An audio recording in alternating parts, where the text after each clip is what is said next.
Welcome to Cool Breeze Over the Mountains, a podcast where we chronologically step through and discuss each film starring Keanu Reeves. My name is Andrew Gormley, and I am one of your hosts. I am joined on this episode and every episode by my co-hosts. She wants room service! Whitney Nelson. Hello. And D is for dumbness and despair, desertion. E is for Evan Wells. Nice. Those are good ones. That's too deep of a pull, perhaps. We'll get there. It'll be fun. If you listen in reverse order, these all make sense eventually. So, right out of the gate, you might be noticing this brand new badass podcast artwork. Oh, yeah. We would like to thank Jen Geezy for making that a reality for us. And we think it really captures the major Keanu characters we've seen over decades of his work here. If you want to see her other stuff, you can find her on Instagram at MissJen_illustration, and we'll add some links to her stuff in the show notes as well. So I love it. I think it looks amazing. Is that MS Gen or MISS Gen? It's MISS Gen_illustration. Got it. So, as we always do when we enter a new year in Keanu's career, we like to paint a picture of what was happening in the world at large, as well as on screens, both large and small. So, 1988. We are happy to say that Evan is finally alive. Yeah! Yes! We made it, everybody. Nice. All right. Thank you for joining us. We are now in the era of Evan. The age of Evan. World news, we had the Iran-Iraq war, Space Shuttle Discovery launches. We got a stealth bomber that was unveiled. Ronald Reagan's war on drugs. Boo. Bunch of other bummer news. I don't even want to go into it. It's such a bummer. Yep. But 1988 was an amazing year for films. If you just had to watch movies from 1988, you would actually be set forever. Yeah, no, looking at this list that you put together for like what came out in 1988, I was like, these are some of my favorite movies. Right? And all of them are great. Yeah, it was a great mix of comedy, drama, some action films. Let's go through. Rain Man, Who Framed Roger Rabbit, Coming to America, Big, Twins, Die Hard, The Naked Gun, Cocktail, Beetlejuice, Fish Called Wanda, Scrooged, and The Last Emperor, which was our Best Picture winner that year. And it got 9 Oscars, which is incredible. Yeah. Wow. So wait, this again, we have to find out. You're only allowed to watch one of these the rest of your life. Oh, this is really, really difficult. That's a hard one. Only one of these for the rest of my life. I'm going with Roger Rabbit. That is okay. Wow. Why? What is it about that movie? I don't know. I must have watched it. It's a great movie. It is a great 50 movie. times in my childhood and beyond, and it's just, it's just a wonderful movie. I think A Fish Called Wanda. Oh, man. Beetlejuice is up there, too. I'm going to go with The Naked Gun. I think Leslie Nielsen, for me, is one of the funniest people that ever lived. And every time I see him, just play it straight, he's still the funniest person on screen. Yeah. On the small screen, we had The Wonder Years, which was one of my favorites growing up, Mystery Science Theater 3000, and Roseanne. And I didn't put this in the notes, so just kind of a little note here for this. You can't get through 1988 without mentioning this. Never gonna give you up, never gonna let you down, never gonna run around and desert you. Yeah, I did that. Nice. That's such a good song. It really is. You can't even knock it.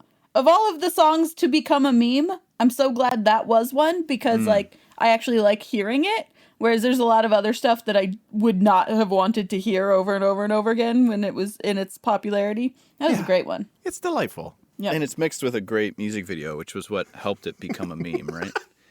Like, I love the wall kick, the backflip wall kick. It's everything about it is just great.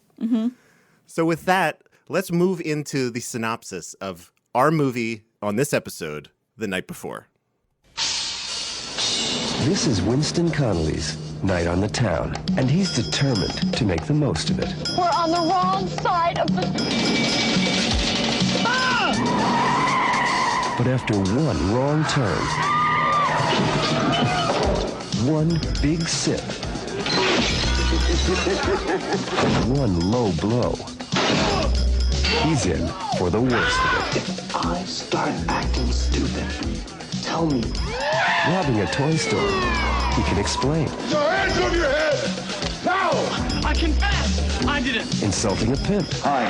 He can rationalize. We got a guy around here named Tito. Tito? Tito. Tito. Tito. Tito? The man is dumb. But selling his girlfriend, he can't even remember. That was taken from the trailer for The Night Before. That's a wild trailer. Yeah. It lays everything out on the table for you. It does. I think that's interesting because we have this opinion that like trailers now give everything away, or they were for a while. That was a big thing. I feel like maybe that's less now because everyone heard the complaints, but everyone was saying, the trailers have all the best parts. That is everything that happens in the movie. Yeah, really. Narrated, really. I kind of miss trailers being narrated. There's like plot points that they actively try to keep secret in the movie itself until a certain point that are just right there in the trailer. Yeah. So suffice it to say, sorry, spoilers for The Night Before starting 50 seconds ago.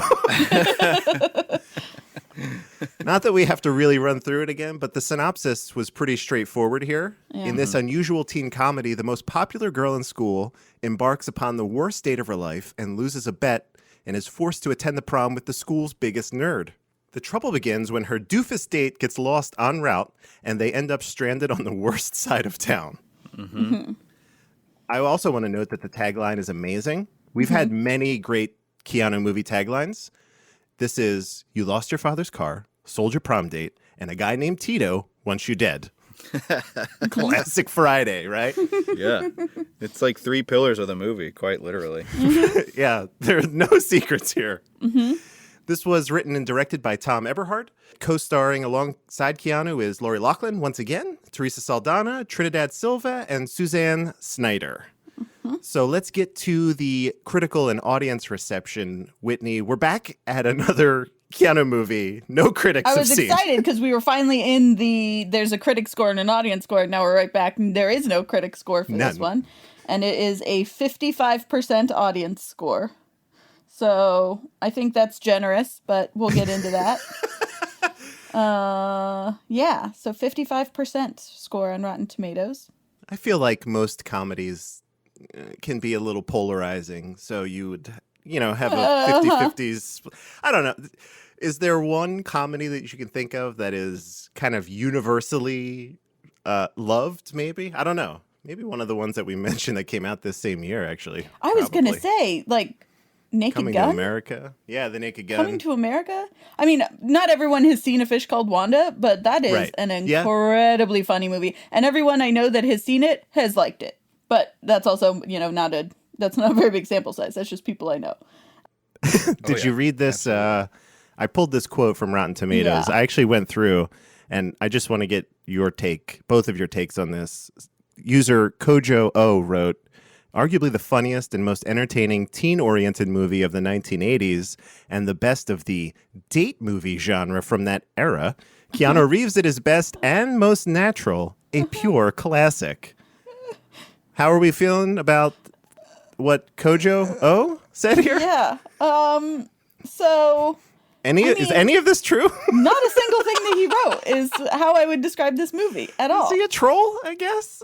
Well, I mean, it depends on when he wrote it, right? If he wrote it in 1988, then it's probably Keanu Reeves at his best.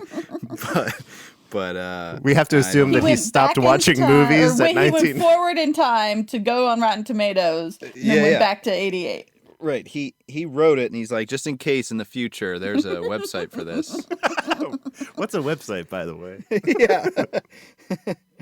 Yeah. So, I mean, this is a teen crime caper about human trafficking full of racial stereotypes. And I put down here that it was a cross between Martin Scorsese's After Hours, Memento, and The Adventures in Babysitting. Yeah, wow. You're great at marketing films. That's unbelievable. So that kind of clues you into where this is going. Yeah, I put it out on Facebook where I was asking people what are some of their favorite films where the essential premise is what did I do last night or what did we do last night, a la The Hangover, which would be like the modern and perhaps like logical closure point of this genre that did it the best. I got a couple really good ones. Memento, The Bourne Identity, the number 23, Eternal Sunshine, Total Recall, and Dude, Where's My Car? Dude, Where's My Car is the first one that I thought of because I think Yeah. for me, Dude, Where's My Car is maybe the first of the genre that I saw. Like the first movie like this, Dude, Where's My Car is the first one. Okay. I think I saw Born before I saw Dude, Where's My Car? Interesting. So that's first for me. Chronologically, I'm trying to think about... Dude, Where's My Car definitely came out first. I definitely think it did, yeah. Okay, so... All right, good to know. That's kind of what we're dealing with here, story-wise. Perhaps not executed as well as any of those other films we mentioned. No, not as well as a single one of those films. But that's what you're getting into. Mm-hmm. So, getting right into it, Whitney, did this movie work for you? I mean, no. We're back to no's. Oh man. I mean, I've been no's all along. I feel really bad about that. I'm starting to worry about being like having a typecast now that I haven't liked a single one of the movies. Being on this podcast. It wasn't funny. Okay. It entirely plays on like every single scene is full of weird stereotypes, and there's so many just jokes about gay people being the butt of the joke and trans people being the butt of the joke and fat people being the butt of the joke. And that's 99% of what is comedic, quote unquote, in this movie. Mm-hmm. So I think that's a big thing is just coming at it now with my perspective. There's nothing that's actually funny in this movie. Like none of it is entertaining to me. As a movie itself, like I watched the whole thing. I was in it the whole time. I didn't get bored or anything like that, so it's not one of those. And there were some hijinks and things that were amusing, but I think all of the humor is based off of punching down essentially, and so that it didn't work for me as a comedy at all. Yeah, that was definitely kind of on the meaner side of the 80s, right? Where you have, here's the nerds and, all those minority groups that you had mentioned. So yeah, absolutely. All right. Evan, what about you? Did this movie work for you on any level? Yeah, actually, I'm going to go the other way. It did work for me. But very specifically within, I just liked seeing Keanu in this role. I thought he did well.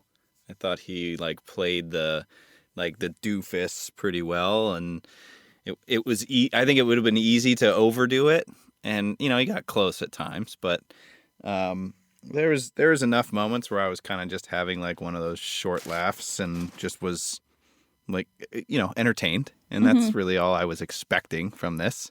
So all those other things you mentioned, at some point we talked about this towards the beginning of the podcast. It's putting yourself in that time frame and all that, and that kind of depends on what you're going to get out of the movie and what you're going to kind of ignore or what you're going to let impact your opinion of the movie and stuff. So that plays a part as well. But for the most part, I liked it more than I thought I would going in.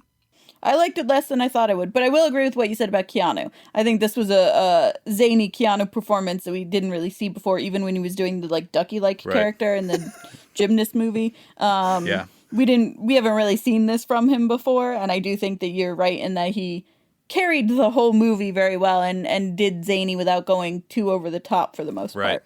Yeah. So for me, I think I'm going to probably split the difference between both of you. I never... You would. I mean, I don't... It's rare for me to go in and watch a comedy and actually laugh out loud. It's more of an internal, ha ha ha, that was a good joke, in my head, right? And I just appreciate the joke for what it is. And that's not exclusive to movies, that's television too. Right. I thought the pacing of this, especially in the beginning when they are cutting back and forth between the present and the past, was really uneven for me and jarring. They kind of hit you over the head this is a memory. Do you hear the reverb on their voice? It's a memory. Right, yeah. And if you're in this to watch Keanu be goofy or Lori Loughlin's character be kind of a, not so nice person, which is kind of an awesome turn of character for her from the last time we saw her in Brotherhood, where she was very delightful. I think that's worth watching, and very little else. I thought some of the editing, I noticed there are these really weird cuts they made. The cinematography and all that stuff was fine, I guess. I feel like they got some ambitious people that didn't know how to execute being ambitious on this. Like the storyline and the flashbacks and the whatever and how it's told in almost a Memento-like way and Yes. whatever. I think there's some things where people were like, ooh, let's do something different with this teen movie, but then no one actually had the ability to see it through in a way. So Yeah, that's all that actually would have brought it way up for me if they followed through, because they dropped the flashback thing probably about 30-40 minutes into the movie, and I thought that would have been really nice I know eventually like he has to just remember everything, but it would have been nice to have that go a little bit longer, so that would have made it a little bit better. I will say what I loved about this movie was the soundtrack, which was fantastic. Yeah, absolutely. I have just a little clip here for anyone listening. I'm not going to play the whole thing, but I pulled like our first introduction when they walk into the club. This is what's playing, and I was like amazed. The club scene is the best scene by far. It really is.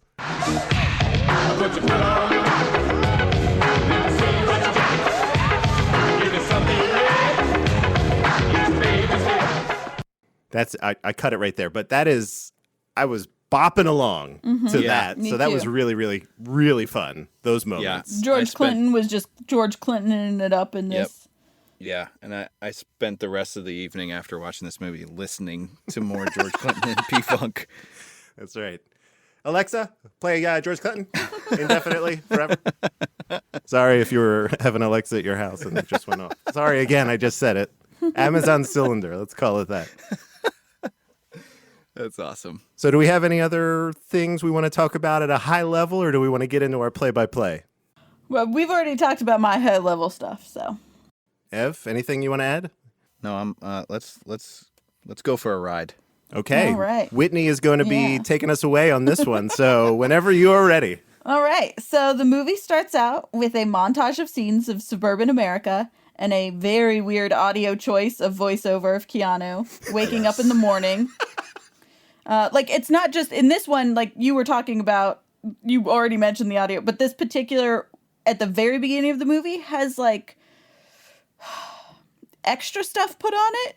Yep. I don't know what they did and I guess they were trying to make sure that you knew that this was in his mind and not in Yeah. real life or something. But anyway, it sounded terrible, and I was so glad when it stopped because I could not handle listening to it anymore. There were so many weird moaning sounds. I Yeah. was like, Yeah. what is happening here? So he's waking up in the morning, ostensibly has his eyes closed, and he's thinking like, oh, where am I? Oh, I'm at home. Oh, but my bed feels kind of hard. And then he hears like his mother sort of trying to wake him up, and he's like, just a few more minutes, and rolls over. But then he is blasted awake by a tractor trailer horn and blinding headlights that are barreling towards him. And surprise, he's laying on the ground in a dark alley. And he curls up into a ball, and somehow the truck drives over him, and he is unharmed.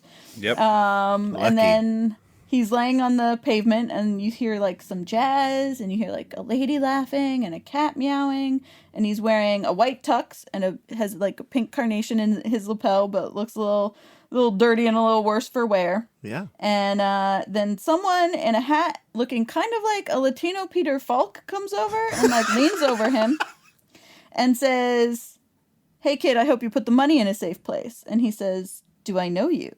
And the guy's like, "That's funny, you're a comedian now. And if you know what's best for you, disappear yourself now. Get lost, sabe?" And Keanu's like, "Where are we?" And the guy says, "The way I see it, it's not where we are, but where you're going." And then he strolls away, congratulating himself on how smart he is for that witty line. And Keanu struggles to sort of stand up and clearly doesn't have his bearings and tries to chase after the guy, but the guy is already kind of gone. Like a thief Yeah. in the night. Yeah. He disappears. Latin Peter Falk is gone. It's so funny. I got like an overdone Joe Pesci out of that guy. Like he was trying, like he started with Joe Pesci, and then the director was like, no, back off. Like that's way too Joe Pesci. And then in the next scene, he's a different actor. And that was what I got. But I think I like yours a little more now that I'm thinking about it. Yeah. And the outfit was wild. I tried and I started and stopped 4 times trying to write in the notes what his outfit looks like because I just can't even, my brain can't comprehend all of the pieces together as an outfit.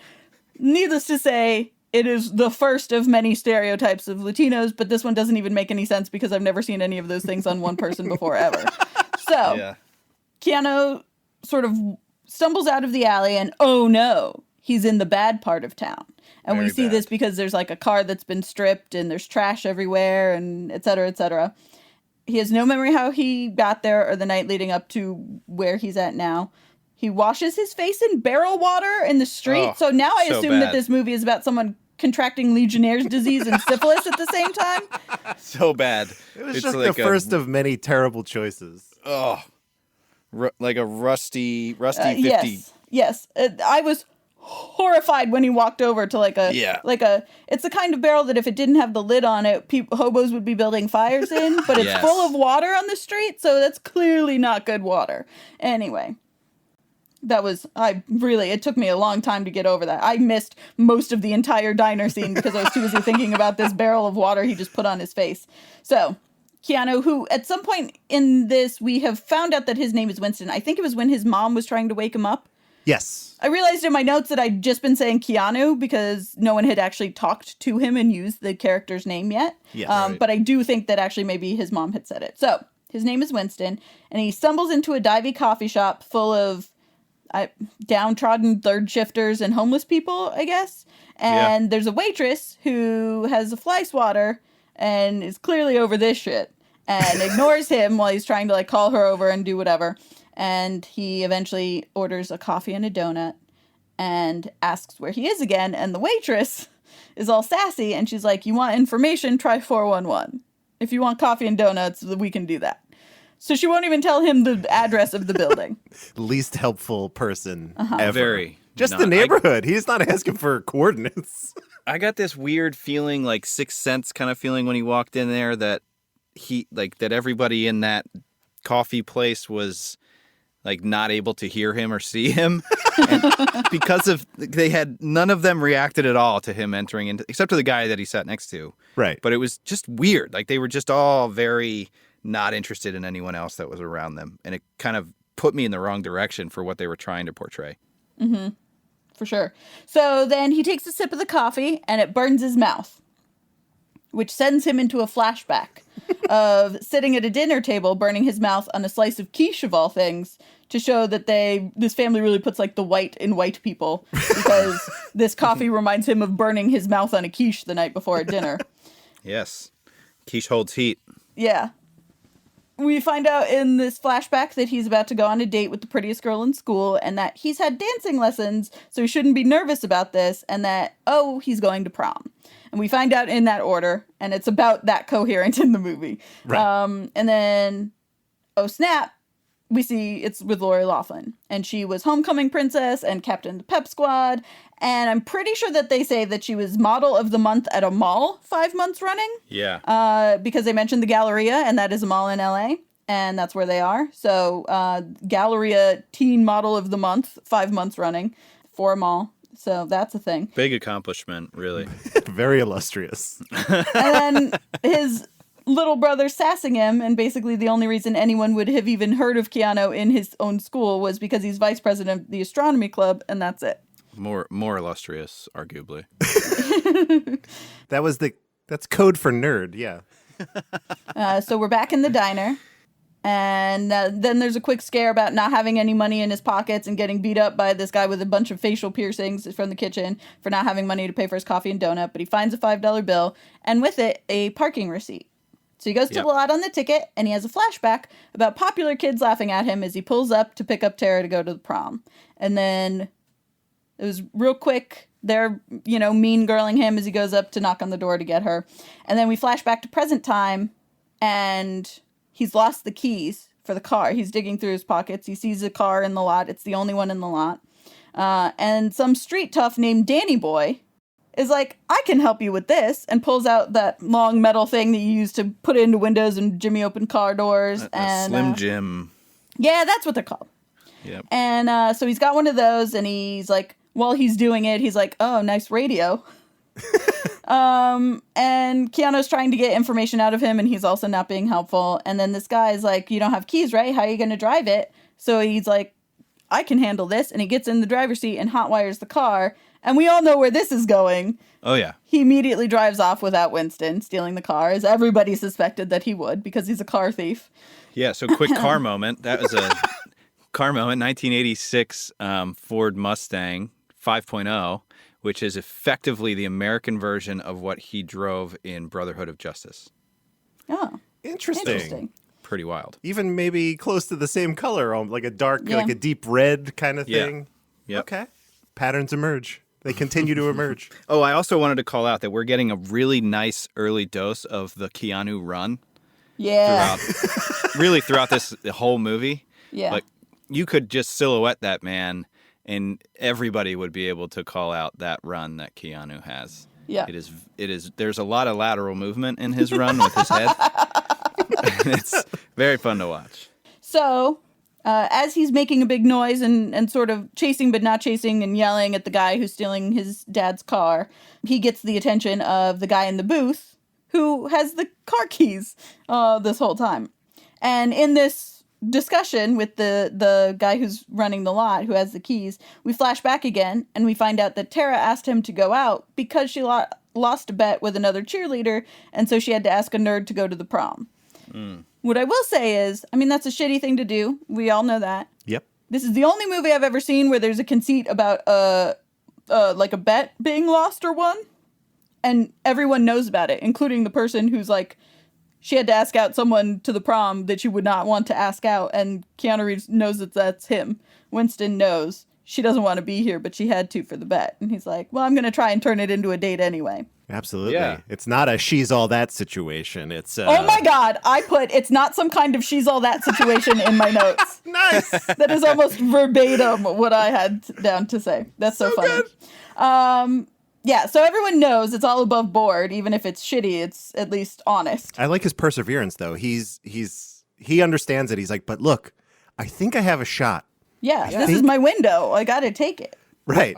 I love it. You know, he might be able to change her mind. It's great. So then we see that her dad is an imposing fella who looks like he's a detective or a cop of some kind, with a cabinet full of guns and rifles, to whom Winston has promised to get his daughter back home by midnight. Yep. And that flashes him sort of back into the present, where he's like, wait, where is she? Did I take her home? It's after midnight. Her dad's going to kill me. What did I do with her? Where's the girl? And the parking attendant is like, he's not going to kill you. Tita's going to kill you first. And then Winston freaks out and starts yelling at the heavens because he's still so confused. And now Tito wants to kill him and he doesn't know who Tito is. Yeah. I pulled that audio because I loved it so much. Just to yell into the heavens. Here. Yeah. Something about a bad business deal and something you said. I don't even know anybody named Tito! I think that this is the most realistic part of the movie because I feel like that frustration would happen in a regular movie much later on. But at this point, no one's telling him where he is. The car just got stolen. Like, a bunch of stuff has already gone down, but people just keep telling him stuff in drips and drabs and no one's actually giving him any information. And I think that that was a very real moment. That was one of my favorite parts of the movie. Yeah, he hit his breaking point about when a normal human would. Exactly. Yeah.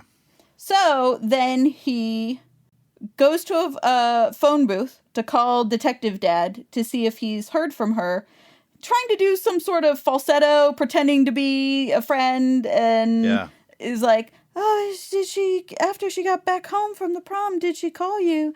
And then he messes up and says his own name and whatever. It was terrible. But real bad.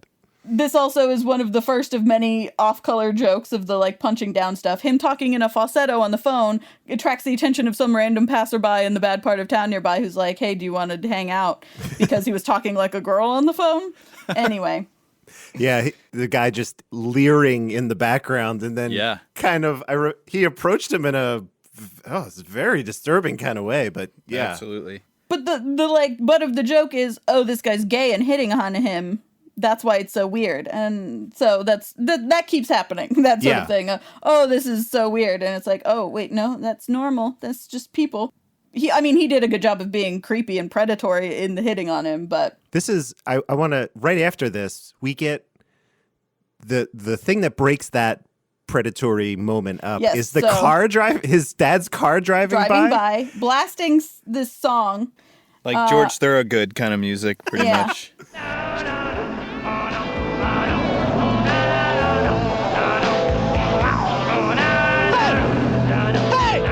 Excuse me. Is the driver of the car making the vocal So noises that we're hearing? that is never once clear. And I asked it every single time that the car drove by, is this a song that Right. he's playing? Or It's the is same he thing. singing aloud this long? I think it was his voice. I think they were trying to make it his voice because it was very rough and it was not in tune or whatever. Yeah. But also, they never once show it, and they show him like blasting it in the distance, and the voice is just as loud. And I was like, maybe it is the song. And it happens 4, maybe 5 more times We'll throughout talk the about movie. it. I don't want to give anything away, but Okay. we'll talk about the car. Okay, good. We are not done there. Okay, so the thief drives by blasting the music in his dad's car, and he chases it, and then he tries to flag down some cops that he sees, sort of like they pull up right as he's sort of giving up the chase on the car, and he's like, oh, amazing, starts to flag him down, stands in the middle of the street, tries to get him to stop, but then he flashes back to the cop like pulling out his piece to scare the date. Oh yeah, And her he's dad. worried. Yeah. He's worried about being killed by a police officer. So he's like, oh, I just wanted to say have a good night, officers. And then he lets them go and wanders off. So he does not get the cops involved in any of this. Yeah, around this time, something happened that bothers me in movies, and it was Keanu's like audible swallow sound when he saw the gun. And I really wish that would just go away from movies altogether, because that never happens to anyone. How are No they one going to convey that he's nervous if they You don't can't have a hear gulp? him swallowing. Come on, Ev. I got nothing. I don't know. I guess we got to keep it. So he sees the freeway on-ramp, which triggers another flashback to them driving to prom, where he doesn't want to get on the freeway because of traffic, and she's worried that they're lost. And he's like, oh, we'll just keep driving west, and eventually we'll hit PCH, which runs up and down the coast, and then we won't be lost anymore. And then it turns out that he was going to give her a present of a So refrigerator magnet Yeah. that looks like an owl with wiggly eyes. Yeah. And oh no, the refrigerator magnet has been sitting on the dashboard the whole time, and it has made the compass in the car point them east. Did you guys see that coming? Because I didn't, and I loved it. Like the whole magnet thing, and I did not see it coming because that's not science. So no. right. I mean, that's No, it took me by surprise that a refrigerator magnet changed a compass's trajectory by like 180 degrees. It was using rare earth magnets. I don't know if you're familiar with those. very powerful. They used to make buckyballs out of those. Yeah. All right. So now they realize they're on the wrong side of the tracks. Isn't that exactly what is said also? Literally Lori Loughlin is like, we're on the wrong side of it, and then she doesn't say tracks. There's like, they cut to train tracks with a train passing by.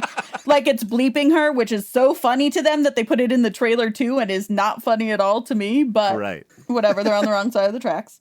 And then we cut to a stereotype after stereotype after stereotype that aren't even actually accurate. Clearly this movie was made all by white people. We cut to a montage of like, there's Mexicans in a purple lowrider with hydraulics, and that's a thing. But they had a sombrero painted on the hood of their car. I did not notice that. Yeah, I was no, looking at the it's- car. It's very subtle. That it's not like in the main shot at all. But I was looking at the art on it, and there's like some sort of tattoo style art on one, whatever, and that's. All of that was fine, and I was like, sure, whatever, this is all stereotypes. But then I saw the sombrero paint on the front, and I was like, are you fucking kidding me? No, Yeah. No Mexican in the history of ever would put a sombrero on the hood of their lowrider.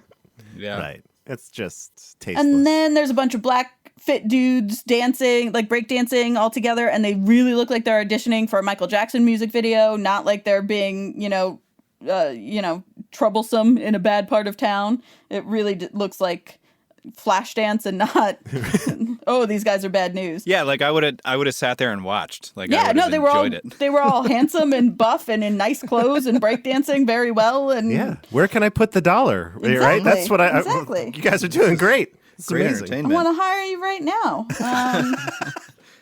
So then there's some hookers on the street, and then there's like a homeless guy and a guy in a weird outfit who's maybe crazy crossing the street, and some more hydraulics pull up next to them, more lowriders. It's a very active scene. Like there are so many people out. Yeah. And like there's this, like to your point, there's like almost a lowrider parade taking place. Yeah. And there's so many of them. And it's like, why is everybody doing this right now? It's hopping, yeah. But there's also like at one point in this scene where they're stopped, there's people crossing the street behind them, but there's like 30 people crossing the street and they're all it's like there's no other cars and it's all pedestrians. It looks like, you know, that intersection in Tokyo where everyone's crossing in different directions at the same time? Yeah. Only it's like extras in the bad part of town in East LA. It was wild. Anyway, a lot of action is definitely right. So they're stopped at a red light. And both of them are very nervous, but then Keanu's like, let's blow off prom and catch a movie, or I bet we're missing on some sweet ethnic food here. And he says the words ethnic food. Yeah. And Lori Loughlin's like, I'm getting in the first cab I see, bucko. And then a homeless guy leans on the car, and at this point we realize his window is down. This whole time that they've been nervous about being in the bad part of town, he's had his window rolled down. I feel like at some point it was up, and just to get the story, they're like, just put the window down. It's really hard to tell because this movie has that really soft glow to it. Yeah. But it seems like at some point that window was up, and they're I felt like it was up the whole time until all of a sudden someone's leaning through the window, and I was like, wait, what? But regardless, there's no window, which lets this homeless guy lean on the car and sort of poke his head in, and he's grinning very creepily, but then he reaches in to the car and reaches into Winston's tux jacket and is clearly trying to like rob him, and then he starts fighting back. So instead the guy wraps his hand around Winston's throat and starts strangling him, and then the light turns green, so Tara hikes up her skirt and puts her foot up and over to the driver's side to slam on the gas, and there's a whole action sequence of the hobo not letting go and hanging out of the window of the car strangling Keanu Reeves so he can't really drive. So Tara, Lori Loughlin's character, is trying to drive and have her foot on the gas, but only being half in the passenger seat, and the hobo not letting go and strangling Winston. Yeah. Yeah, big stunt. Yeah. The hobo's, the bottom of his shoes were made of flint as well. Yes, the sparks were a thing. He had just gotten it, recobbled or cobbled or whatever. What is that? Yeah. Again, more scientific accuracy in this movie. He had nails sticking out, So in this area, we flash forward again. That was all like past tense. Now we're back in the present, and there's these two white dudes in leather jackets who are all, give me your money. And he's like, I don't have any. I just used the last of it to buy coffee and a donut, and then give the rest to buy off the car lot attendant so he would give me information. Right. He's incredibly forthcoming with everything so far. He is. Yes. He's like, I gave my last $4.25 for information. Yeah. I will say that is one thing in this movie is there's no lies. No one lies to anybody. Right. Everyone is 100% honest and forthcoming with everything that they say in this movie, which is a weird choice to make when you're dealing with this much like crime and whatever. Anyway, the guys don't believe that he doesn't have any money, so they start searching through his pockets and they find $1,400 that he didn't know was there. And one of the guys says he's going to take the money and kill him, and Winston is like, "Are you Tito?" Because that's the only guy at this point that Winston knows is trying to kill him. Yeah. And as soon as he says, "Are you Tito?" the thieves are like, "Oh shit, Tito. Is this Tito's money?" And they back off. And Winston's like, "It could be Tito's money." And the guys throw the money back at him and they say, "Tell Tito we're cool. We didn't take anything. Count it." Keanu Reeves is like, "I trust you guys," which is okay. Just met them. Yeah. Trust the robbers who are holding you up. That's cool. So he does not count the money. But then they're like, "Hey, we're cool, man. We're chill. We'll see you around sometime, maybe at the Rat's Nest bar in Encino." And then they run away. And now I have had to swallow a detective father threatening to kill a prom date, which is not very likely. A magnet for a refrigerator somehow being powerful enough to make a dashboard compass point the exact wrong direction. I've swallowed that too. Yeah. And the fact that apparently quiche retains heat better than other foods. We've had to swallow that. But I refuse. I can't take any more suspension of disbelief at this point. I refuse There's a line to in the believe sand. that This is it. anyone who is scared of a crime guy would tell the crime guy's possible henchmen at the exact bar they spend all of their time in. No. And then Also, East LA did not have a good rep at this time. And still to this day, it's like 97% not white, which is, there's a lot of people of all different races in Southern California, but that is still to this day, like, it's very segregated. But East LA, definitely at the time that this movie was made, had some bad parts. But Encino is pretty suburban and nice and even a little bit bougie, maybe. And I think it was at this time. So the Rat's Nest Bar in Encino, I don't know if they didn't know LA when they were making this movie, or maybe they said something like, maybe they were saying a street name or something. It just sounded like Encino. But I was like, are you putting all of this bad part of town stuff in Encino? Because that's wild. That's like putting it on the main line and saying it's in the bad part of town. I didn't pick up on that at all. Yeah. But No. yeah. My only frame of reference for Encino is the Encino titular Man. Encino Man, right? Yes. Which looked like a beautiful place, actually. Yes, that's what I'm saying. Like, think about that. And that's what Encino is like, and was even from like the 60s and 70s. So, well before this movie. So maybe I misheard the Encino thing. It very clearly sounds like Encino to me, but I had a hard time getting over that. So anyway, this triggers a flashback to earlier in the night again. And if you're having a hard time keeping up with the flashbacks and the flash forwards, join the club. Yeah. That experience tracks when you're watching it as well. So we're back earlier. They've parked the car in the lot. And the Strangler homeless man did, in fact, get Winston's wallet. So now they're arguing outside of, you guessed it, the Rat's Nest bar. The car was almost out of gas, so they couldn't keep driving it, which is why they had to park it in the lot. And then he doesn't have any money because the homeless guy stole his wallet, so he takes Tara's only $5 to bribe the guy in the lot. I'll give you this $5 if you take care of the car, if you watch it for me. But now both of them have no money, and the car's out of gas, and so they're like, what do we do now? And Winston has the great idea of going into the bar to use one of Tara's credit cards to fill out a charge slip, but have them give them the cash for the amount of the charge slip. Yep. This was apparently a thing that you did in the late 80s. Apparently. And before this was all electronic. I almost forgot what that chunk thing was. I was like, oh yeah, they did have those. Yeah.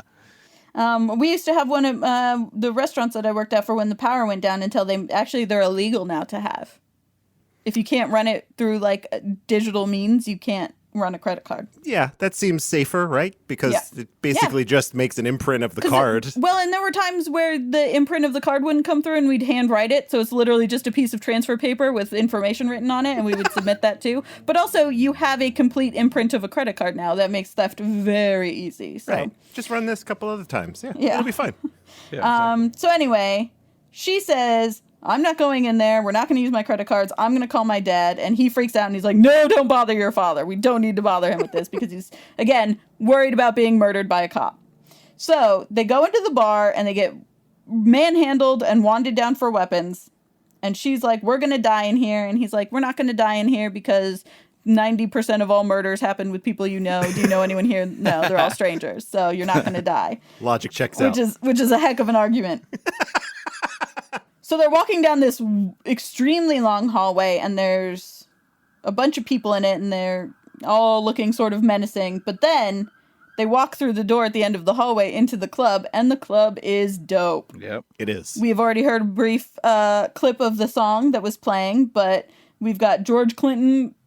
Anytime that you're in a club where, like, that's the house band that's playing at the time, Yeah. I'm in. Yeah. People are wearing everything from, like, tank tops and jeans to cowboy outfits or feathered headdresses, or there's one girl wearing like a velvet cape with a clear lucite cane, and so it's like there's a lot happening, and everyone is funky as hell, and people are dancing their little hearts out, and they go up to the bartender, who is for some reason dressed like a genie, and this guy is, this is a brick shithouse of a guy. He is massive. So we know this guy. He was in. Was he in Tommy Boy? He was the one character. Nope. He was in Friday.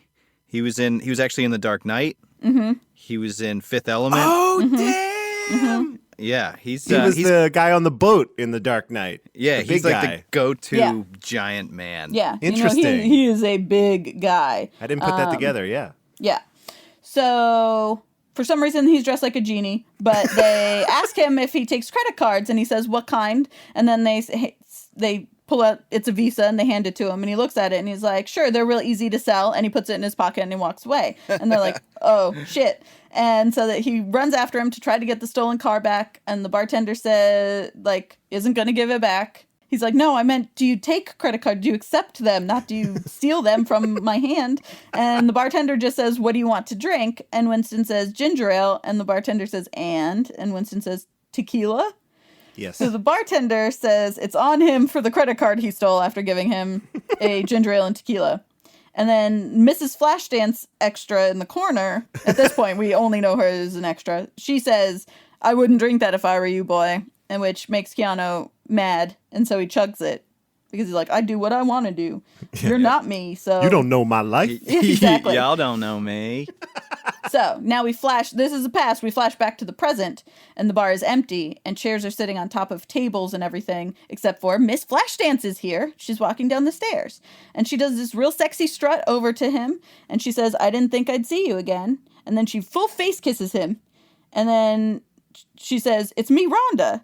And then he clearly doesn't remember, and she's like, you don't remember, do you? And then she gets all upset that he doesn't remember her, and she says, drugs will do that to you. Well, first she says, you're lucky that I'm not a crazy emotional chick. And then she says, drugs will do that to you. And he's like, but I don't do drugs. And she's like, well, you can't say I didn't warn you about the drink. And so now we know that his drink was drugged. Do we think roofies? So I had that written in my notes. What do you guys think it was? Because we were about to talk about it more, but I cannot pin down what these drugs are supposed to be. There's a hallucinogenic element, so there's like LSD maybe, but it was definitely an upper because he got real silly and real hyper. So is it speed? Is it ecstasy? A lot of those drugs aren't, like, ecstasy wasn't really a thing back then like it is in the 90s and later. But yeah, the memory loss is really what they hit on. So Yeah. that's what's making me think roofie, but it could have been a cocktail, right? Yeah, it's like a magical drug that has all of these side effects. It's like all of the party drugs that you might come across combined. rolled. Yeah, in ginger ale and tequila. In a ginger ale and tequila. Ooh. Gross. I'm going to try that later on tonight. I have both of those on hand. I'll report back. It might not be too bad. My first gut instinct was, Right. Yeah. and then my second reaction was like, well, I don't know, depending on the kind of ginger ale. Like, if Who at a it's bar gingery, goes to ginger ale as the first thing? I don't. Yeah, that's. well, I mean, he's a teenager in I high know. school about to go to prom, so he what doesn't. teenager goes for ginger ale? Well, that's the real question, I think. Right. Who doesn't say Coke at a Right. bar when you're a teenager? Anyway. Right, yeah. He had nerves. He was trying to calm his stomach. Right.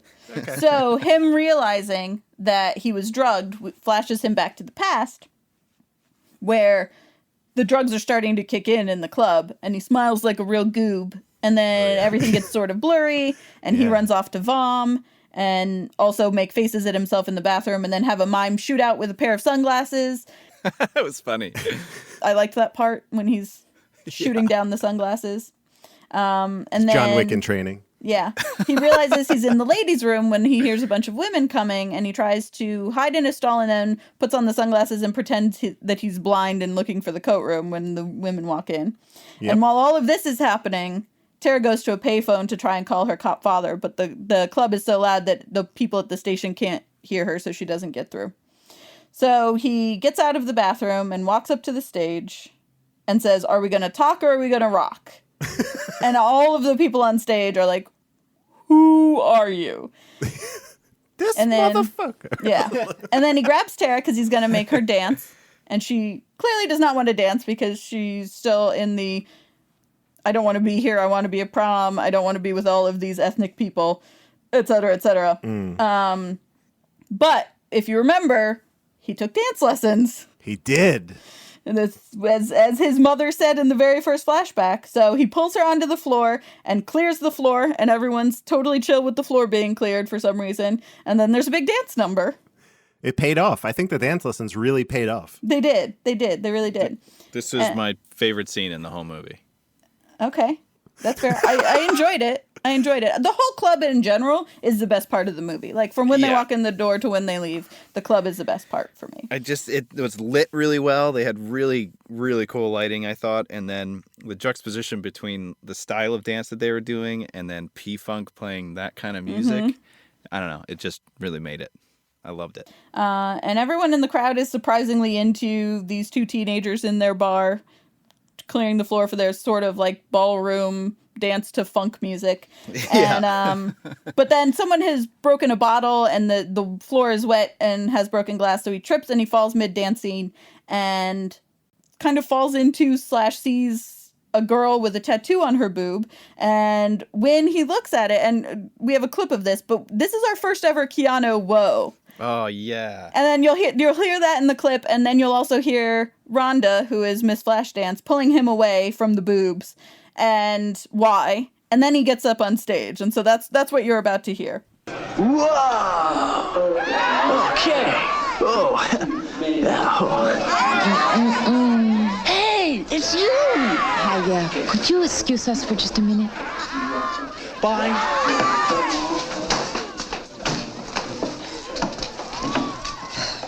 Now listen, kid. Was that always there? Look, most of the girls around here belong to Tito. Tito? Yeah, Tito.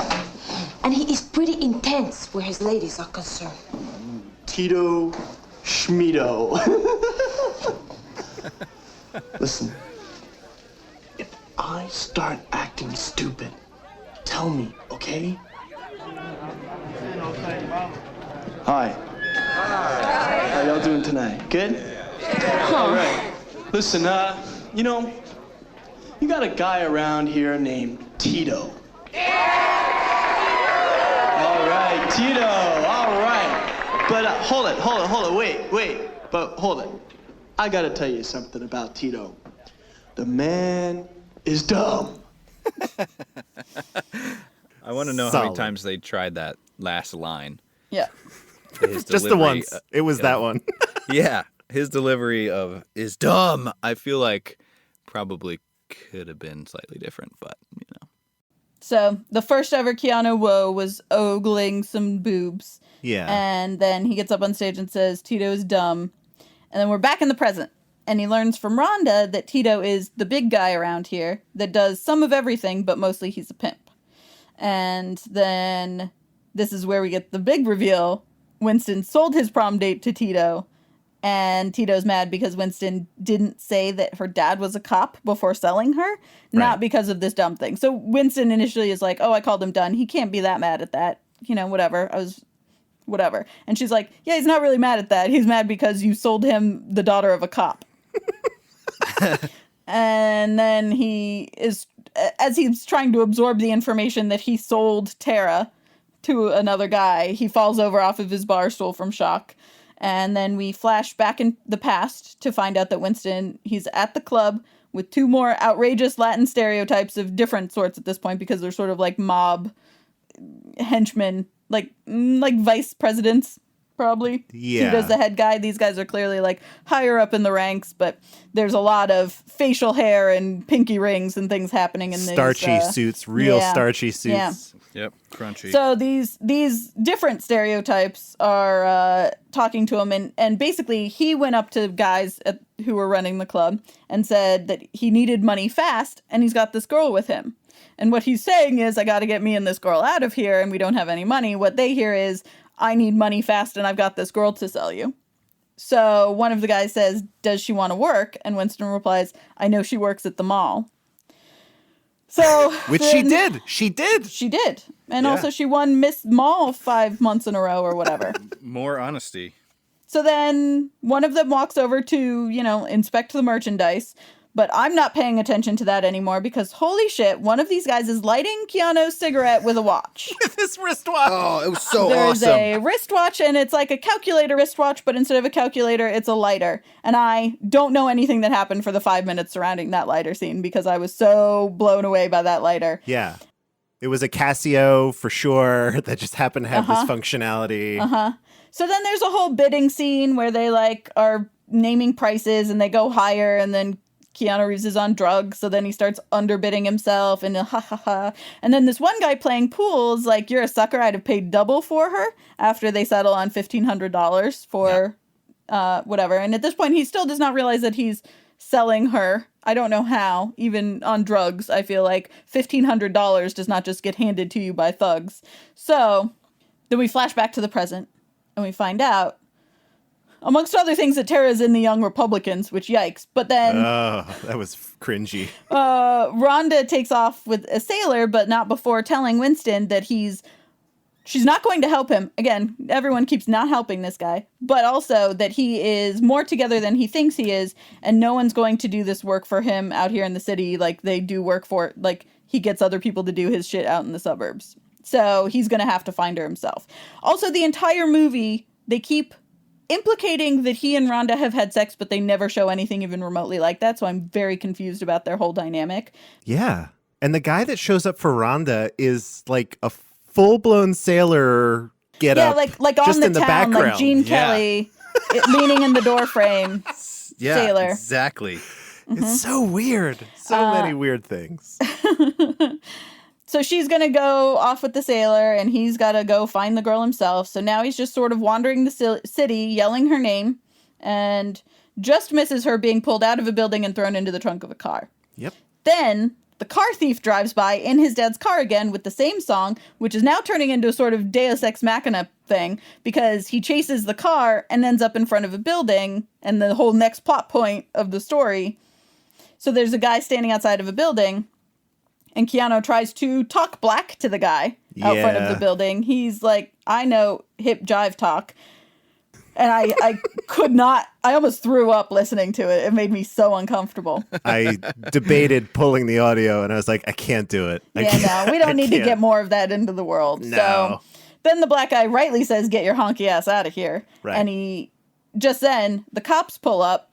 Well, they drive past, and they see the two people standing there very, very still and mismatched and awkward, and something's going down. So the cops turn back around, and they get out of the car, and they open the door, and they do that pose, like, over the door of the car with the guns, and they're like, put your hands over your head.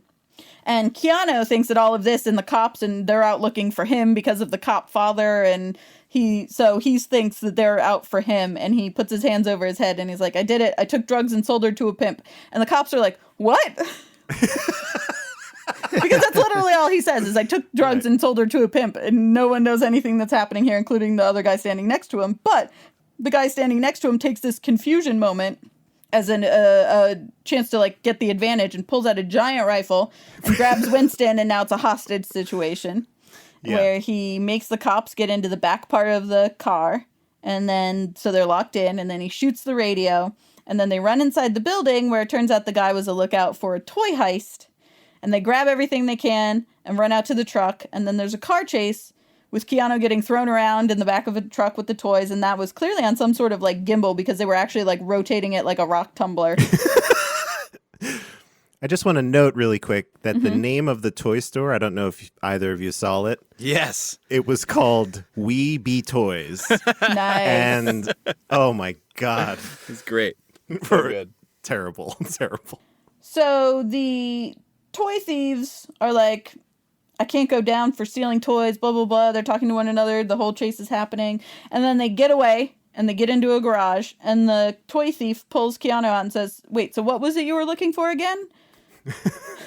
And gets on the phone to ask around, which is more help than any toy thieves would normally be. Definitely. For this random person. He's like, oh, let me see if I can help you find this girl. I'll get on the phone and call my contacts.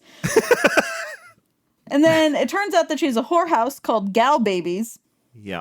And these very helpful toy thieves are like, oh, we'll drive you over there. Maybe they were stealing the toys for children, and they're actually, like, kind-hearted, you know. Sure, yeah. Just nice men. I know a lot of kind-hearted, nice men who carry giant, giant rifles with them. Well, you know, that's just what Up the sleeve. Yeah. Exactly.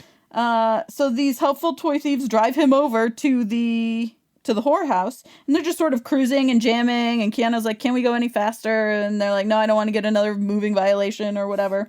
And then they're just sort of chatting until Winston mentions Tito's name, and then there's like a skid and a needle drop, and they throw him out of the car and skid away. But it actually happens to be just outside of the brothel anyway. Convenient.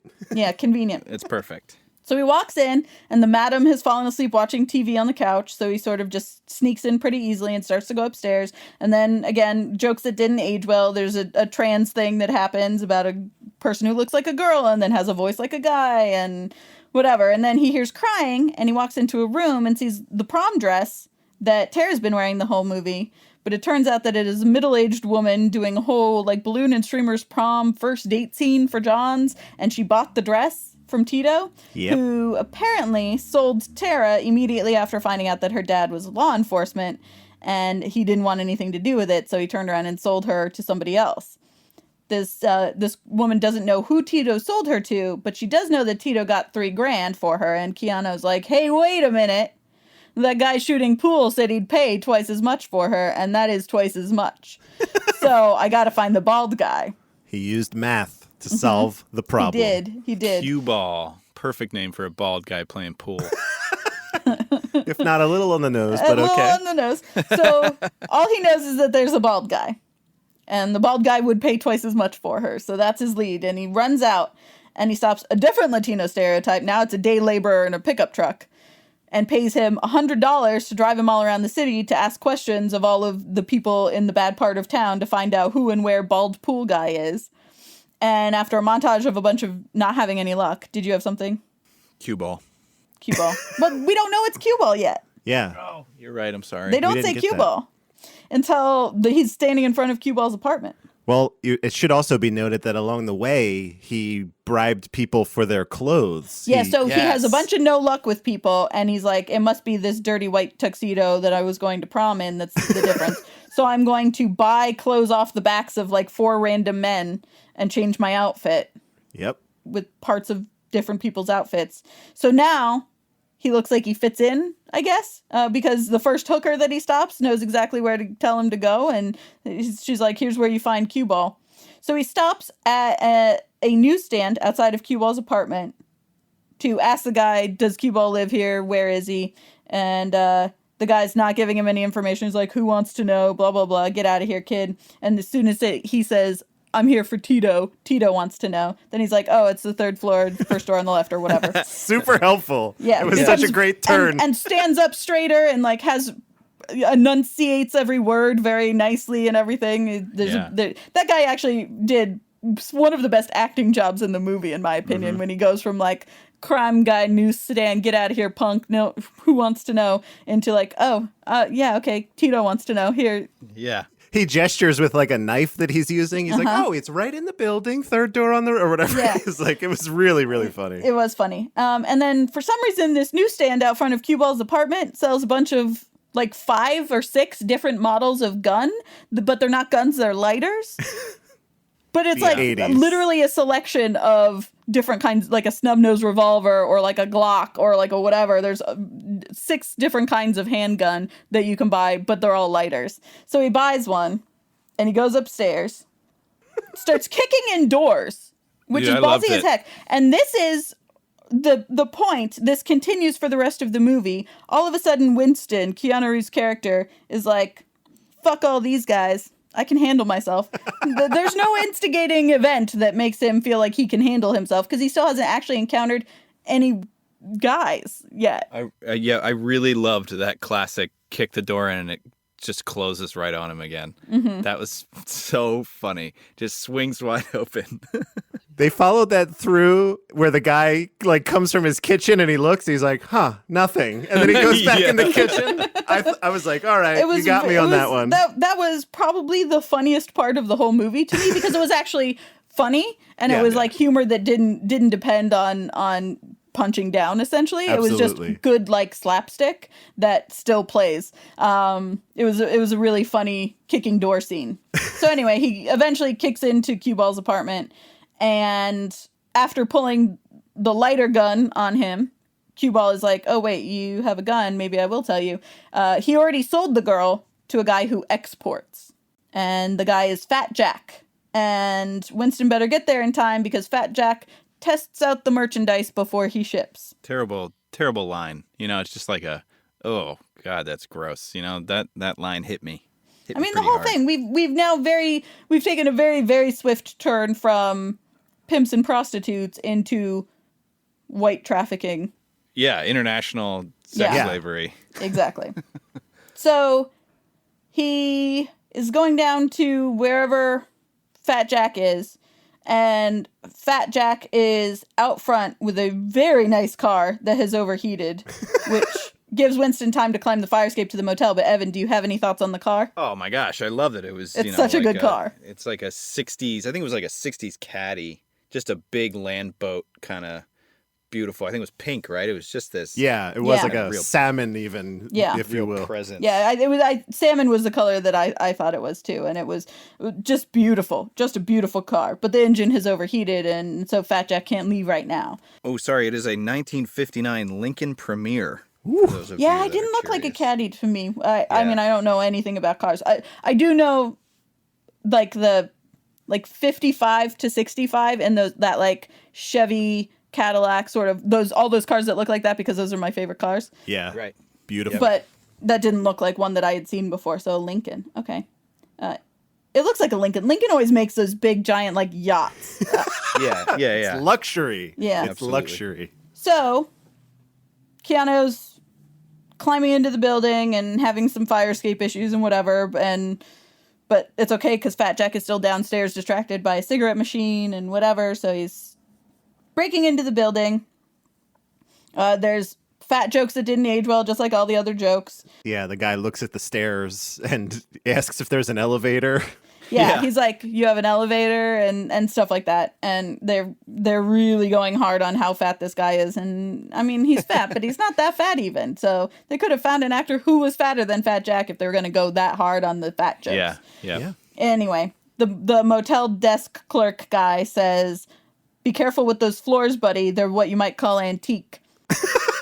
Little foreshadowing. Yeah. I knew that meant something. I just didn't know exactly what he was talking about. So Well, so part of it is that they put it in with a whole bunch of other fat stuff right away, like the whole elevator thing, and it was like boom, boom, boom, joke, joke, joke. And so it plays as another fat joke of like, you're going to fall through the floor because you're so fat. But then it's just foreshadowing. So Winston finds Tara. Lori Loughlin is handcuffed to the bed in a bra and panty set that is way cuter than a teenage girl who had to take a nerd to prom that she didn't want to take to prom would have had on under her prom dress.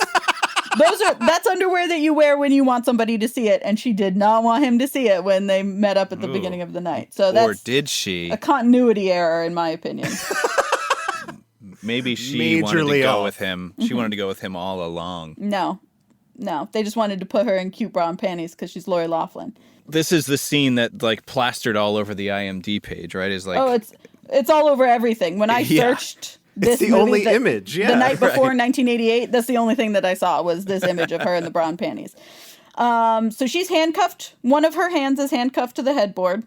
And so he does a whole thing about like, have you been taken advantage of? And she's like, no, I've just been stripped and thrown into a trunk of a car and handcuffed to a bed. That's all.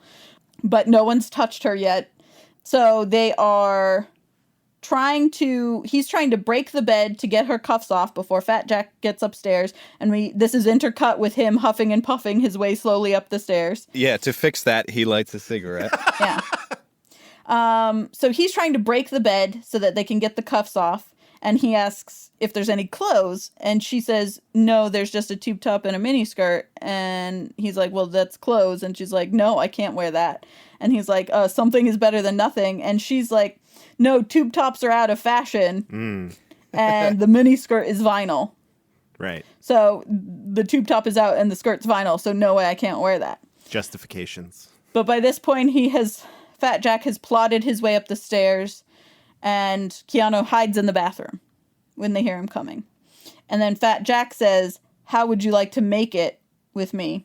And starts undressing. And then he and Tara say make it to refer to sex about 50,000 more times, and my skin was crawling off of my body because I cannot handle people one time saying, let's make it is bad enough. But then it literally is said over and over and over again in the next few scenes. And she has some line about, all of the football players have hit on me and I haven't slept with them, so why would I start with you? Or something like that. And I was like, that has nothing to do with anything here. Up until this point, I don't think she realized the precarious situation that she was actually in. Yeah, so Yeah. I mean, the threat of rape and sex slavery is over her the entire time, and she seems to not ever realize it. She's joking around when he walks in the door or whatever. She's sassing the people who are like manhandling her from place to place. She does not seem to realize how dire her predicament is until now. Yeah, but there's like a lot of oblivious throughout this movie for both of them. You know, like, well, and I think part of it is if you play down her, if she's not scared, it's not as serious a subject matter. Right. I think that's part of the reason why they did it, is because this is a teen movie. And if she's there the whole time crying because she's about to get raped, it's not a teen movie anymore. Yeah, that's a good point. So I think it's more the choice of this isn't funny if she's scared. So she doesn't know that she's in a bad situation this whole time until right at this moment. Which they diffuse with comedy. They do. So there's a fight scene that ensues. It's more about fighting the crumbling hotel than each other. It's more door humor. Yeah, really. more door humor. The doorknob falls off, and then he punches through the door, and then there's a lot of door humor. And then Keanu Reeves like runs and throws his shoulder against the door, and the door breaks off the hinges, and Fat Jack falls through the floor, and the door falls right over the hole, so Keanu Reeves does not also fall through the hole. Whew, that was lucky. Yeah, it was good physics. It's the only time science is panned out in this movie so far. It was a surprising outcome for that fight scene. I thought that was pretty funny. So then Tara's like, I guess I don't have a choice in wearing that mini skirt. And she's really against this outfit, you guys. Mm-hmm. Yeah. As Winston is zipping her up into her tube top, we see that Fat Jack fell into Rhonda's room, of all things. Convenient. And she's pissed because she's just trying to make a living and go about her life, and guys are falling on top of her through her ceiling. And then she walks into the room and she's like, oh, it's you. You found her. Good job. And then she looks at Tara and says, don't wear a bra with a tube top. And she's like, oh, I know fashion. Don't tell me what or what not to wear with this tube top. And Rhonda's like, all I'm saying is if you're going to walk the streets. And Winston's like, hey, Rhonda, I told you she's not a hooker. I sold her on accident. And now Tara finds out that she's been sold as a hooker and then a sex slave. And she gets so mad about being sold into the sex trade that she snaps the headboard off the frame and carries it with her because she's still handcuffed to it down the stairs. And she's yelling at Winston the whole time. And then he starts yelling back. And I don't care what he's yelling back. He's sold a girl into the sex trade, so he doesn't have a leg to stand on in any of this. He should not get indignant, but he does. But he yells back that she's an egotistical, self-centered little brat. And definitely from what we've seen in this movie, that's true. But also, she's been hijacked into the bad part of town and then made to be at a club she didn't want to be at. And then get sold to a pimp. So, she can be mad and she can be self-centered. That's fine with me. He doesn't have a leg to stand on, but they fight all the way down the stairs. And Rhonda's like, oh, young love. But then she's like, oh, shit, it's sunrise. And we're at the corner that Tito's going to meet you at. You better get out of here. But they're too busy fighting for him to hear that. He pays no attention to Rhonda. And they stroll right smack dab dead into the alley that Tito and his boys are in. Beacon Street. Uh-oh. Beacon Street. And then Tara starts yelling at the guy standing in front of the car, which is clearly not a good idea. Again, she has no idea of the situation that she's actually in. Mm-hmm. Because she's just mad and yelling. And so she's yelling at all of these hoodlums who are clearly about to shoot them. And then it turns out in this altercation, the guy standing in front of the car, who we think is Tito, is not Tito. Tito is the guy from the very first scene, the Latino Peter Falk.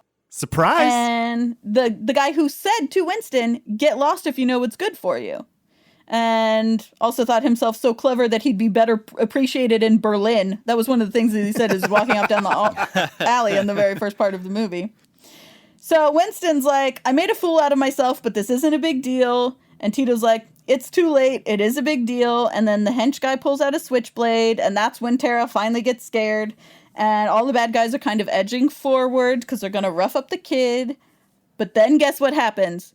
What I am now calling the coup ex machina pulls up. And the car thief jumps out of Winston's dad's car, and he's there. And he knew that Tito had been looking for a car just like it, so he'd been driving around all night to find Tito and give it to him. Interesting. And that's why this car has driven Keanu Reeves to every single plot point in the movie. That car had more gas than they let on. If that dude was driving around for hours. I'm sure he stopped and siphoned some gas out of somebody else's car, and that's why he was driving around all night. Fair. So Tito hits Winston in the nards, And then Tara gets mad that he does that and steps up to stand up for him, but then he slaps her across the face, and then that makes Winston mad. So Keanu's all like, don't hit my girl, and he pulls out his lighter gun, and everyone backs off because now he's got a gun. And then there's a whole debate amongst the crime boys about whether or not he'd been packing heat all night, and he hadn't, or he had. Is the gun real? I don't think so. Maybe it is. And while that's happening, he gets up off the ground, gives the gun to Tara so she can keep it trained on them and pointing at them, while he tries to get the handcuffed bed frame into the back of the car so that she can also get in the car. She points it at them and pulls the trigger, which I thought was an interesting choice because that gun is, for all she knows, a real gun and loaded. I don't know who she's trying to shoot at. They don't show like who she's pointing the gun at, but she's about to kill somebody. Right. Except for the gun is a lighter. So the little flame pops up and that's it. But just as that happens, he's already got the ignition started and they peel out of the alley. So now he has the girl and he has the car. So Tito's definitely going to chase after him. The car thief even says, Tito, he's taking your car. Right. Oh. So there's a car chase, and Tara is now very aroused that Winston would risk his life for her. Yes, she's into it. But like they keep getting sidetracked in this I can't believe you would risk your life for me conversation by the car chase. And the car chase is soundtracked by music that's like if yakety sax and like mid-century modern jazz had a baby. It's very distracting music. Because it's like a little wacky like yakety sax is, but it's also sort of smooth jazz. They definitely could have used George Clinton's music for this as well. Yes, but... why not? If you have him on board, use him all the time. Use it everywhere. And maybe he did. Maybe this is George Clinton's version of yakety sax for a car chase. This car chase, by the way, is a 79 Coupe de Ville, another large land boat, which randomly had an air horn attached to the hood. And it's chasing a 5-liter Ford Mustang. So it's like, come on, what are we really talking about here? You're doing something wrong if you can't get away from that car. Yeah. They get away by driving through a sewer. And then the next thing we cut to, we're at her popular friend Lisa's house. And Tara calls her dad at the station. He's panicking. He's like, don't call your dad. He's going to shoot me and I'm going to be murdered. But then she lies to her cop dad. This is actually, this is the only lie of the movie. She says to her dad that she was, after prom, she went and spent the night at Lisa's house. And if he had checked the messages, which he never does, he would have known that right then and there that she had been at Lisa's house all night. And I'm sorry I didn't tell you, but I just decided to go to Lisa's house. Yeah. And then since she knows he's at the station, because that's where she called him, she calls the house and leaves a message saying, hey, Dad, I'm staying at Lisa's house tonight. So the message is on the machine when he gets home. And Brilliant. The glorious days of non-time-stamped messages and phone tracking when you can make up things like that. You just have to hope that no one else has left a message that references time before you. Before That's you. it. Yeah. If they were like, oh, it's 3 p.m. Right. the next day after prom, and then you're shit out of luck. Risk you take, I guess. Yeah. So, then I think we have a clip for this next part. No offense, Winston. None taken. But it defeats the whole purpose. Nice hairdo. You get FM on that? Shut up, you jerk. Shut up. Gosh. Bye. Oh, hi, Daddy. I just got back from the prom, but I had Winston take me to Lisa's house. I'm going to spend the night here. Talk to you tomorrow. Bye, Daddy. Ta-da. You know, it's awesome when you think about it, being able to manipulate history like that. You mean you're not going to tell your father about getting sold to the pimp? You got sold to a pimp? Or about Fat Jack? Fat Jack? Total blimp. And he was the pimp? No, he was the blimp. Tito was the pimp. Fat Jack was more of a white slavery guy, right? Yeah. Oh, and that's why you're handcuffed to half of a bed headboard. Yeah. Exactly. Only it used to be a whole bed headboard until we went into the sewer. You took Tara into a sewer? Yeah, only for a couple of seconds. Still, it was pretty gross. Oh, okay. This sounds like maybe it would be as bad as being seen at the prom with Winston. Tara, not that I'm not grateful or anything, but why did you do it? You risked your life for me, Winston. Nobody's ever risked their life for me before. There you have it. That's love. There you have it. So now the hot popular girl is all in on the nerd because of this whole life-saving thing. And then she's like, oh no, my dad, he's a cop. He's trained to notice things. He's definitely going to notice me handcuffed to a headboard. in my bra and panties. So then they put on some of Lisa's clothes, and Lisa's shocked that she would change clothes in front of Keanu Reeves and whatever. And Keanu Reeves is trying to saw the handcuffs off the headboard while this is happening. And literally, as the dad drives up into the driveway, they're still sawing away. So she like puts her head out the door, but leaves her arm inside the house, and Keanu Reeves is sawing in the house, and the dad doesn't see it. And they get it undone. She still has the handcuffs on, but at least she can hide that behind her back. Yep. And then the Keanu, as soon as the headboard comes off, jets out of the house, gets into his car, and pulls up like he hadn't been there the whole time. And the dad is like, what the hell was with that phone call last night where you were looking for my daughter? And he's like, I was trying to find your daughter to tell her that even though she's a pain in the ass, I think I can handle her. And the dad's like, oh yeah, I get that. You can drive her home. And I was like, what is happening? Yeah. What is happening? That was the most outrageous clip of conversation.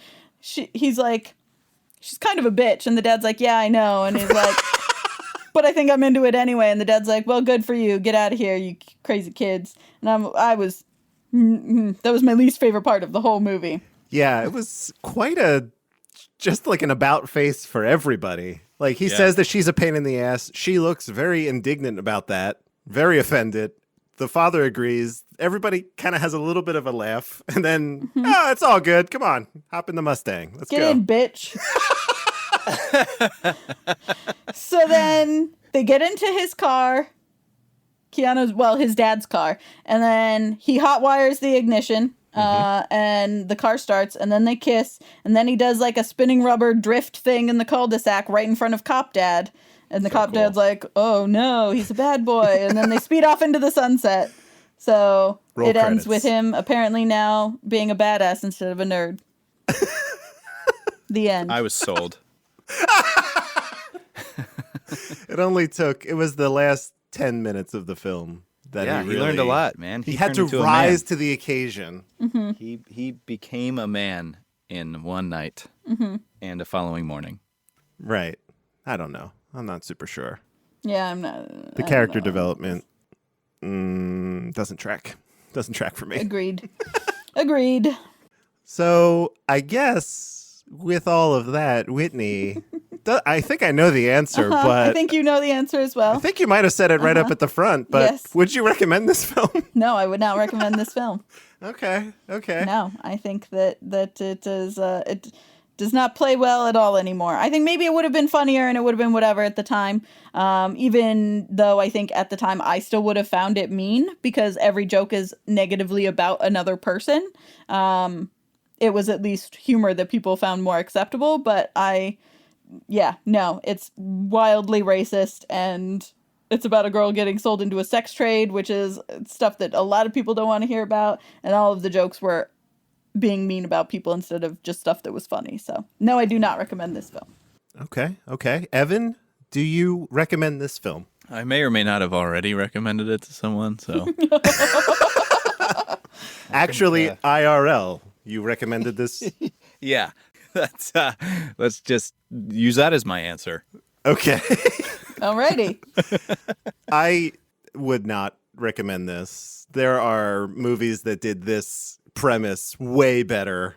I mean, obviously they came after, so they had a lot of learning and incorporating new techniques and stuff, but this was probably a fine prototype at the time, and maybe it was different from what other comedies were doing, but I never once laughed out loud. All of the humor that I found the funniest had to do with doors, so that says a lot.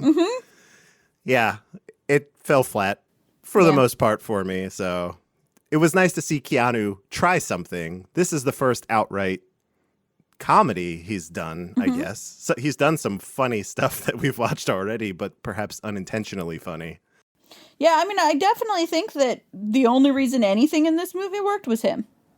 Yeah. I think that the script was bad and the direction was bad, but I do think that Keanu Reeves made it so that I watched the whole movie. You know, I watched the whole hour and a half all the way through. So, I also don't think it's as bad as other stuff that we've seen. It was like I'm doing a lot of poo-pooing it right now, but that's because I think that specifically the subject matter of a lot of the stuff in this movie rubs me a much wronger way than a lot of the movies that were just bad that we've seen. But it was entertaining. Yeah, the comedy is one thing that tends to age the worst.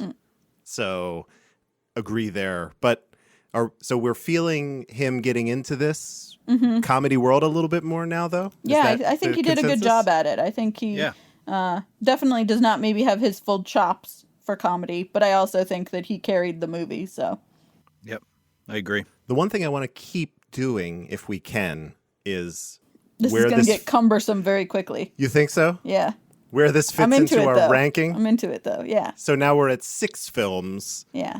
And I'm counting on both of you to remember. I remember being incredulous with yours, Whitney, because I thought the opposite of what you said. So you said chronologically last week. Yes. Where I think does this that one they have fall? gotten better with every week. Does this one buck that trend? It does buck that trend, for sure. Okay. Oh.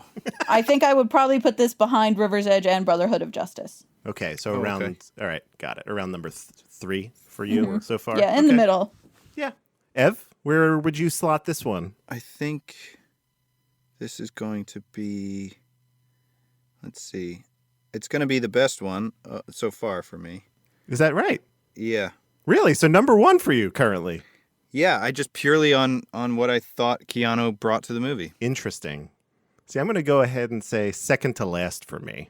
Just above one step away. So, Whoa.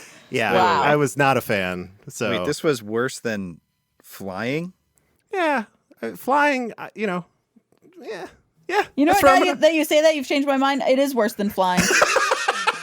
I'm putting it behind Flying. Okay, Oh, so man. it's now number 5 for you, right? Yeah. Are we at, it's the same spot for us? Yeah, it's second in to the same last. spot for Okay, us. perfect. Yeah. I'm going to get our rankings into a spreadsheet, probably the same one as the films.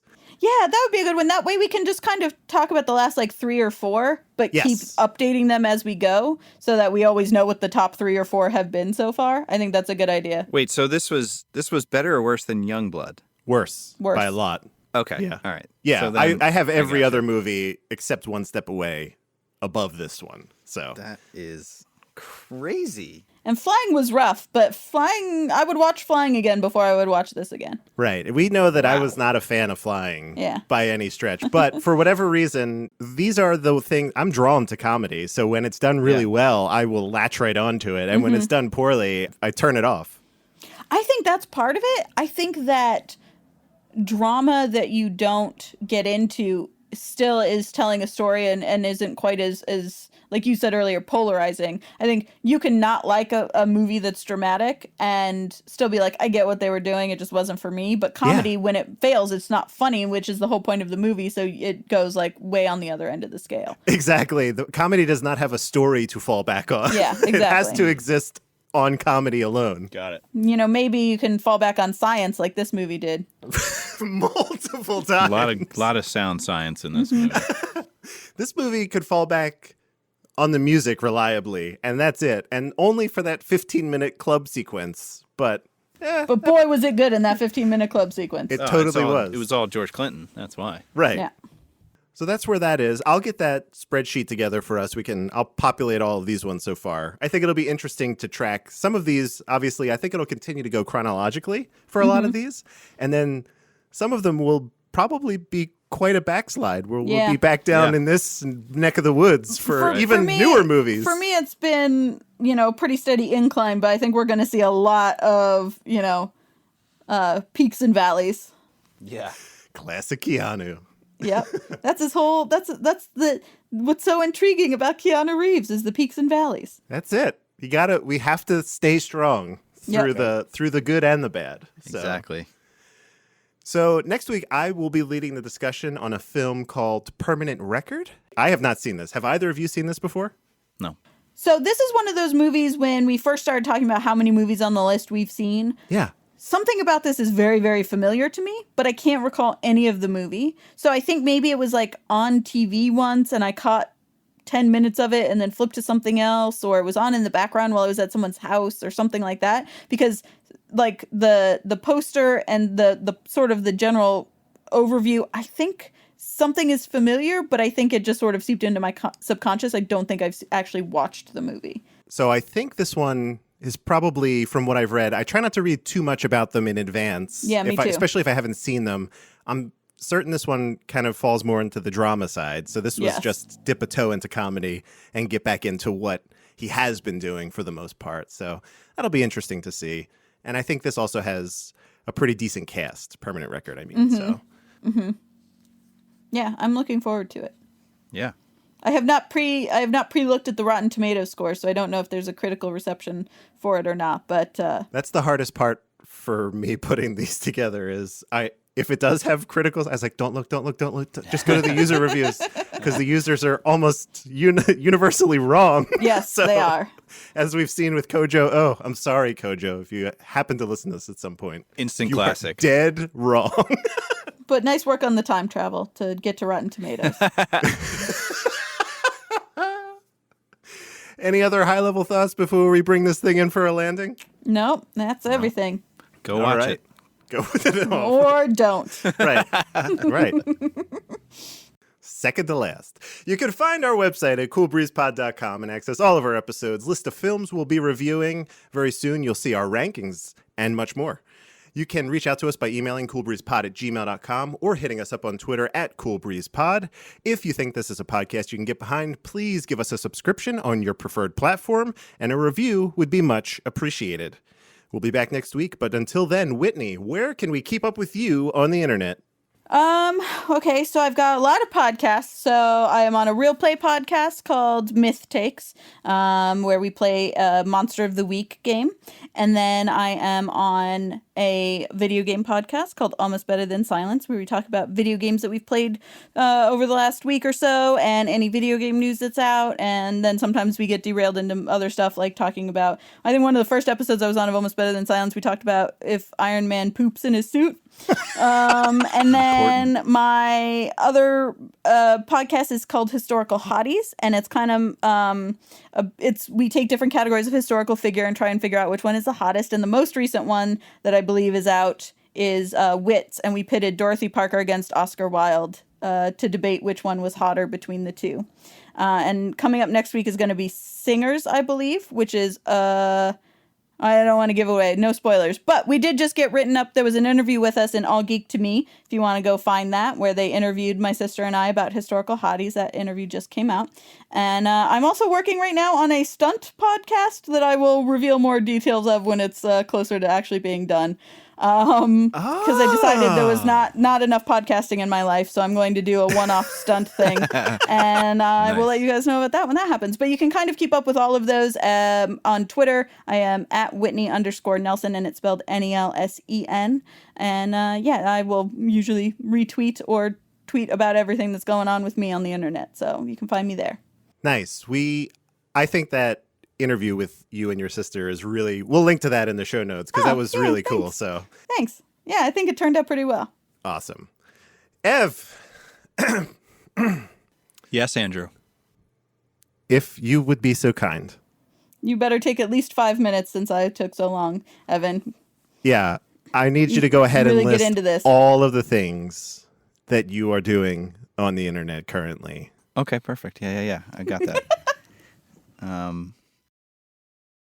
I'm on Instagram at Evan Acree, Acree. That happens to also be my Twitter handle, but don't follow it. It's terrible. Mm-hmm. And? Yeah, that about does it. No, but there are things coming. Okay, so I'm going to do a little bit of that, like Whitney did. I'm making moves on the interwebs. Whoa. And so, stay tuned. There's going to be big changes in the Evan Wells internet presence. Whoa, intrigue. By then, we'll only have 10 seconds for you to do your outro. So, it'll just, I'm sorry, you missed the window.